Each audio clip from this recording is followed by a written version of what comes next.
Ako nga pala si Fering Taga. Ampun lang ako ng mga magulang ko. Nakuha lang doon nila ako.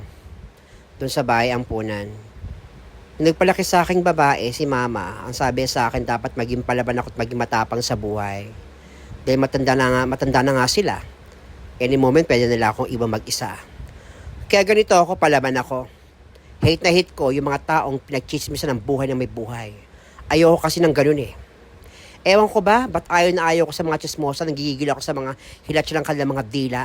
Parang walang buhay, parang walang mga trabaho. Kung makapagchismisan, maghapon, magdamag, akala mo naman nakakatuwa silang pagmasdan sa tapat ng bahay ko. Pero hindi ako nainis kay Nena, kay Negra, pati kay Iya pa rin. Natutuwa nga ako kasarin niya mga yan eh. Yun nga lang, kapag inaway ko kuyog. Pero gusto ko silang maging kaibigan kasi mukhang masaya silang magkakasama. Ewan ko ba? Ba't natin nahihiya ako makisama sa kanila? Mukha namang bababait yung mga kapitbahay kong yung mga yan. Basta yun lang muna mga Mars. Keep safe and stay healthy. Share lang naman eh.